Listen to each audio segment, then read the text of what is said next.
എന്റെ മോനെ ഇമ്മാരത്തെ പൊട്ടൽ വെട്ടിയടാ ഈ സാധനം. ഈ കഷ്ടം തന്നെ കേട്ടോ.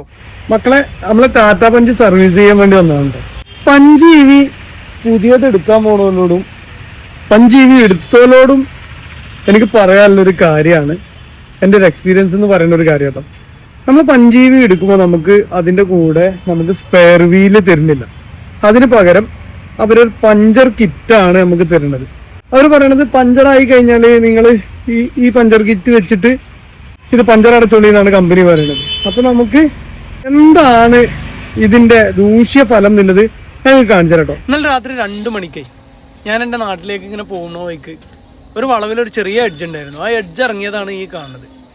എഡ്ജ് ഇറങ്ങിയപ്പോൾ സൈഡിലെ മെറ്റൽ അടിച്ചിട്ട് 2 ഹോൾസ് ആയി പോയിട്ടായിരുന്നു. അപ്പോൾ നമ്മൾ ഈ പഞ്ചർ കിറ്റ് കൊണ്ട് എന്ത് ഉപകാരം ഉള്ളത് എന്നുള്ളത് നിങ്ങളൊന്ന് ഓർത്ത് നോക്കിയേ. അപ്പോൾ കണ്ടില്ല നിങ്ങൾ, 5EV എടുത്തോലെ ആരും ടാറ്റ തന്ന പഞ്ചർ കിറ്റിനെ നമ്പിയിട്ട് ലോങ് ട്രിപ്പുകൾ പോകാൻ നിൽക്കണ്ട. എനിക്ക് ഭാഗ്യത്തിന് എൻ്റെ വീടിൻ്റെ അടുത്തു നിന്നാണ് ഈ പണി കിട്ടിയത്. അതുകൊണ്ട് ഞാൻ ഒരുവിധം ജസ്റ്റ് എസ്കേപ്പായി.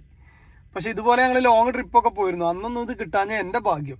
എങ്ങനെങ്കിലും അഡീഷണൽ ആയിട്ട് ക്യാഷ് കൊടുത്തിട്ട് ഒരു സ്പെയർ വീല് വണ്ടിയിൽ അറേഞ്ച് ചെയ്ത് വെച്ചോളി. അല്ലാതെ ലോങ് ട്രിപ്പുകൾ പോയി കഴിഞ്ഞാൽ ഇതുപോലെ എന്തെങ്കിലും വണ്ടിയിൽ നമ്മളെ ടയർ പൊട്ടണ ഒരു കണ്ടീഷൻ വന്നു കഴിഞ്ഞാൽ നമ്മൾ കൊടുക്കും, തീർച്ചയായിട്ടും കൊടുക്കും. കാരണം ഇതിൻ്റെ വീൽ സൈസ് അങ്ങനെ പെട്ടെന്ന് എല്ലാ പഞ്ചർ കടയിലും അവൈലബിൾ ആയിട്ട് കിട്ടുന്ന ഒരു വീൽ സൈസ് ഒന്നുമല്ല. അപ്പോൾ എല്ലാവരും സേഫായിട്ട് യാത്ര ചെയ്യുക.